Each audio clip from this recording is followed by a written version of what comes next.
What's going on, YouTube? It's your boy Rona, and we're here to talk more Celtics basketball as the Boston Celtics have now reached a COVID outbreak in their locker room. They are now down to about 8 players that would have been able to play, and I'm so glad the NBA has stepped in and postponed it, because I think about 2 more players have now gone into the COVID protocols or whatever, and the Celtics don't have enough players to play. And I don't think that the Celtics will be able to play until probably next Friday against the 76ers, or probably next Wednesday. They have 2 games against the 76ers back to back, so it'll probably be next Wednesday or next Friday on the 22nd. Either way, that'll probably be the target date for the Celtics to return back to action. And we take a pause, and we just have to say that, man, the NBA should just take a 2-week break. Honestly, they should just take a 2-week break and suspend the season, because the protocols that they have in place are just not working. They don't work.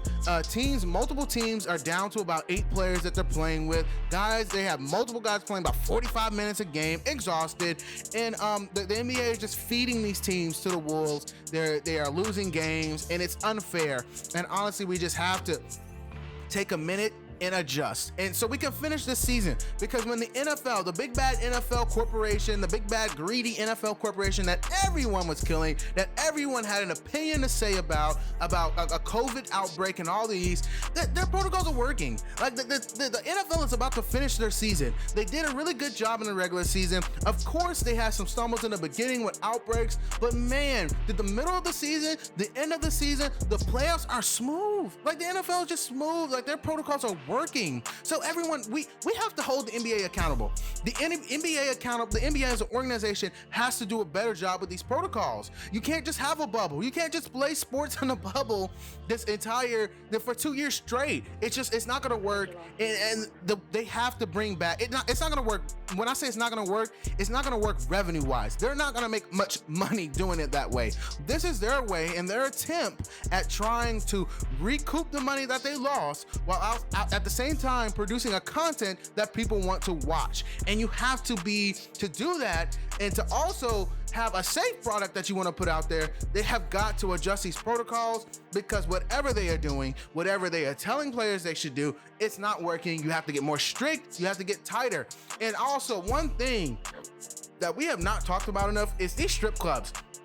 They are kicking NBA players' ass. These strip clubs I underestimated the power of a strip club over a professional athlete. But man, it seems like everyone is getting caught in a damn strip club nowadays. Yo, stay away from the strip club. I am 24 years old. I have been to a strip club 1 time in my lifetime for a friend's birthday.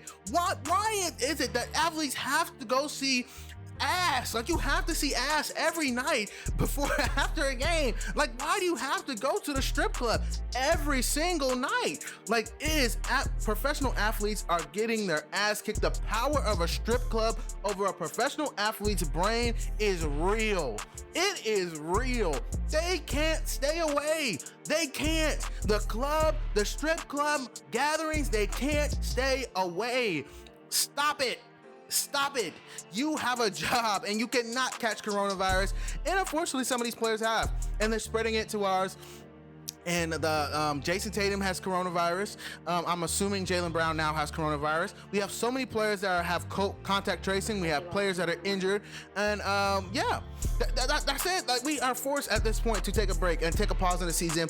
And it's a shame, because the Celtics were really catching their rhythm. They're number 1 in the East. We got good news that Kemba was coming back strong. He was starting to practice. Like, things have now started to take a turn for the best. That the vision that we saw, that I proclaimed before the season starts, that we are a much deeper team. We are a better coached team this year also.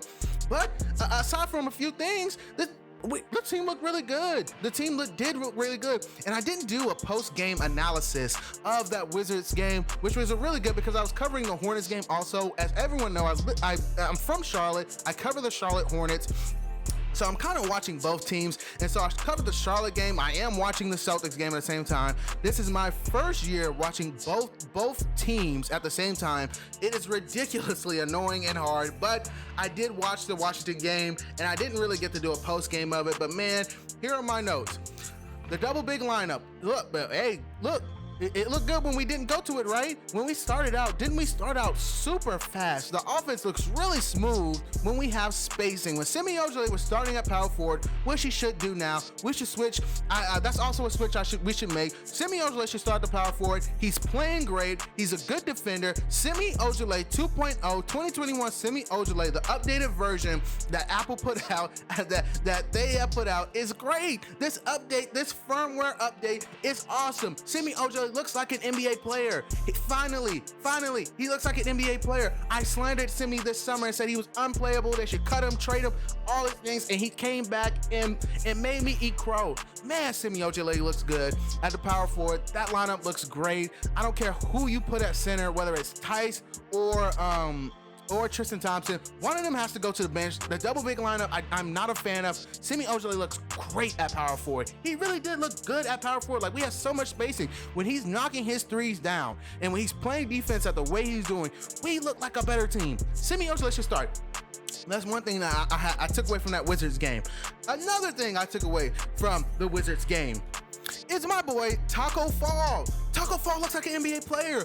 Man, who would have thought? Like, honestly, Taco Fall looks good. In the preseason, he didn't look like he belonged. He looked like he needed another year. He looks like a 2-year project in the preseason in the game. But man, this game where we were forced to play him, he looked like an NBA player. He looked really good. Like, Taco Fall looks really, really good. Like, we should give him, I think he played about 17 minutes. Like, man, Taco looked good. We need to give him more minutes. Give Taco Fall more minutes. If you're doing your goofy experimenting like everyone's talking about, put Taco Fall out there. Let's see what he has. Man, he looks good.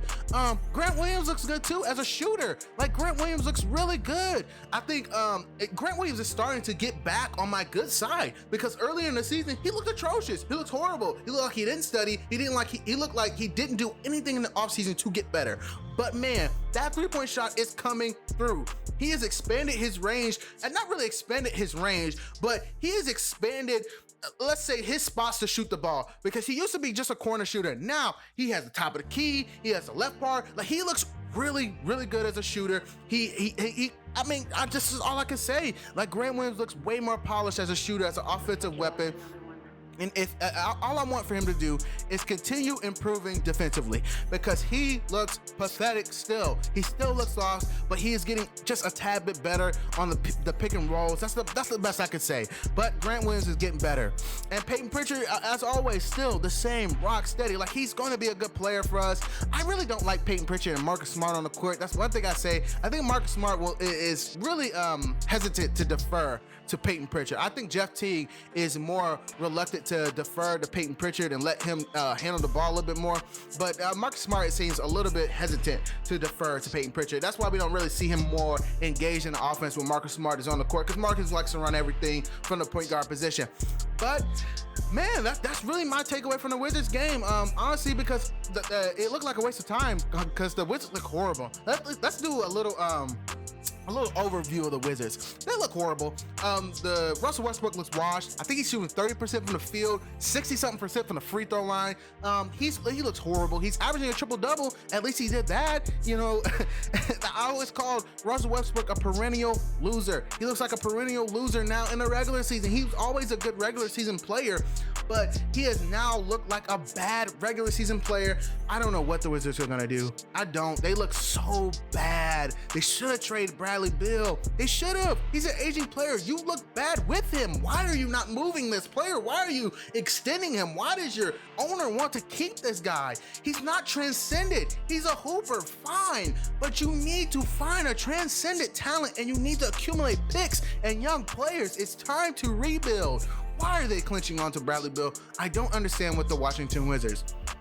But that's pretty much all I have to say. Hopefully the Celtics get back. They get back. We're number one in Eastern Conference, by the way, guys. We're number one. I think I've already said that earlier in the video. We look good.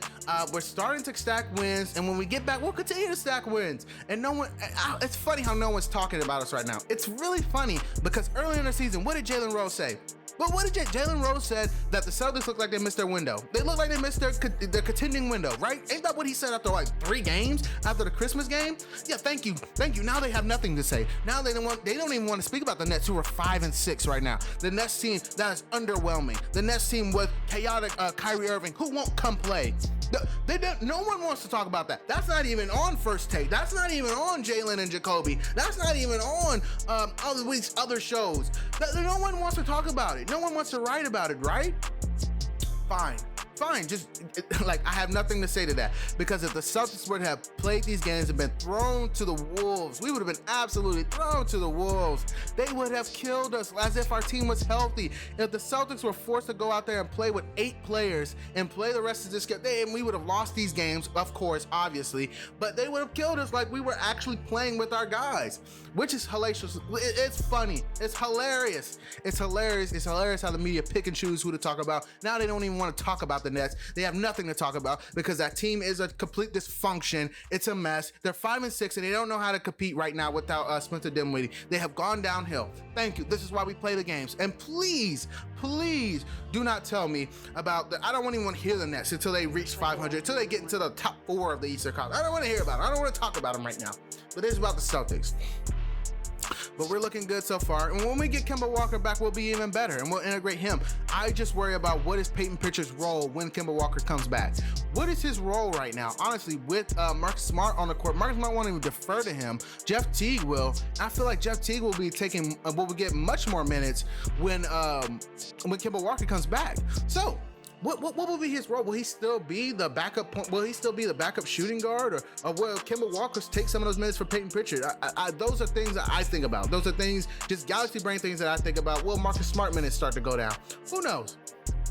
Well, as always, guys, I have nothing left for the video. Like, comment, and subscribe. Peace.